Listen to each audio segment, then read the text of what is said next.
ኣብ ዝተፈላለዩ ኩርናዓት ዓለም ዝርከቡ ኤርትራውያን ዜጋታት ዝውንንዎ ፍልጠት ዓቕሚ ይኹን ንዋት ኩሉና ሃገረይ ካብ ዝብል ኒሕ ተበጊሶም ሃገራዊ ኣበርክቶ ክገብሩ ጸኒሖምን ኣለውን كما أكل نايدي ذحبن صراحة بأمريكا زقمت وقدسات إيرتران من سيات نكولج حكمنا أوروتاز تفلالي ناوتي بحاجة زبركي تمالو ملؤ تحسو هينو كفر ميكال كهربائي ኣብ ኣሜሪካ ዝቕመጡ ቅዱሳት ኤርትራውያን መንእሰያት ፕሮጀክት ኦሮታ በጊሶም ብዘካይድዎ ጎስጓስ ዝኣከብዎ ኣስታት $36,000 ዝዋጉ መሳለጥያታት ትምህርቲ ንኮሌጅ ሕክምና ኦሮታ ብሓገዝ ከም ዘበርከቱ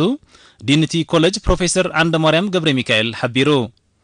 እቲ ሓገዝ ኣብ ዝተፈላለያ ክፍላተ ሃገራት ኣሜሪካ ማለት ዋሽንግተን ዲሲ ሲያትል ዳላስ ሂውስተንን ቴክሳስን ዝቕመጡ ኤርትራውያን መንእሰያት ኣብ ውሽጢ ኣስታት 2 ዓመታት ዝኣከብዎ ኮይኑ እቲ ፕሮጀክት ኣብ ምድንፋዕ ተራ ኤርትራውያን ማሕበረኮማትን መንእሰያት ትግደፍን ኣብ ኣሜሪካ ወሳኒ ምንባሩ እቶም መንእሰያት ናብቲ ኮሌጅ ኣብ ዝለኣኽዎ ደብዳቤ ገሊጾም እዚ ዓብዪ ሓገዝ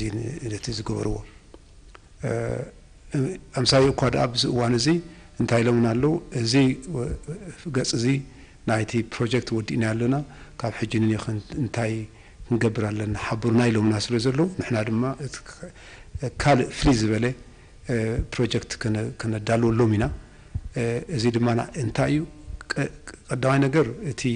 ደቅና እቲ ዘለዎም ሓላፍነት ይደሰኩሞም ኩነታት ትፍጠር ኣብ ርእሲኡ ድማ ንሕና እቲ ሓገዝ ንረክብ ማለት እዩ እዚ ኣዝዩ ጠቓሚ እዩ ስለዚ ምዚ እቲ ህዝቢ ጥራሕ ዘይኮነ ወይ ድማ እቶም ደቅና ዝገበርዎ ጎስጓሳት ዝገበርዎ ብሓገዝን ብናይ ሓልዮትን ናይ ኤርትራን ኤምባሲ ኣብ ዋሽንግተን ከምኡውን YPFDJ ነቲ ነገር ንምትብባዕ ኣኼባታት ኣብ ምጽዋዕ ዝገበርዎ ጎስጓስ እውን ክምስገን ዝግባእ እዩ እዚ ድማ ቀጻሊ እዩ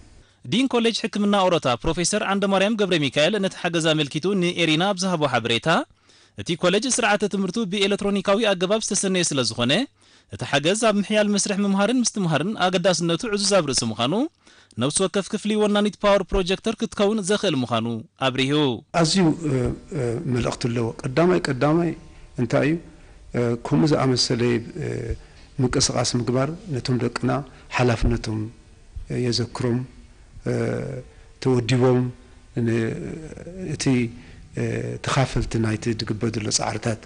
ዝግበር ዘሎ ግስጋሴ ክኾኑ ከለዉ ንዓቶምን ዝያዳ ናብ ሃገራዊ ድፊኢት ኣምፅኡ ኣብ ስራሕ ከም ዝነጥፉ ንቑሓት ከም ዝኾኑ ይገብሮም እዚ ብሓደ ሸነ ክሪኦ ኣይግባአናን ሓቂ እዩ እቲ ድመፀና ኣቑሑ ኣዝዩ ይጠቕመና እዩ ሱግ ኣይኮነ ግን ትቐንዲ ደቅና ኣብኡ ደለዉ ተወዲቦም ምስቲ ዘሎ ንጥፈታት ሃገሮም ክኸዱ ከለዉ ኣዝዩ ንዓቶም ፍናኒቦም እቲ ክገብሮ ዝኽእሉ ድማኒ ይእምተሎም ማለት ኣብ ወፃእ ዝቕመጡ መንእሰያት ተወዲቦም ከምዚ ዓይነት ተበግሶም ምውሳዶም ምስ ሃገሮም ንዘለዎም ጥቡቕ ርክብ ዘርኢ እዩ ዝበለ ፕሮፌሰር ዓንደማርያም እቶም መንእሰያት ነቲ ሓገዝ ብዝለዓለ ክቕጽልዎ ምዃኖም ምግላጾም ምስጋንኡ ኣቕሪቡ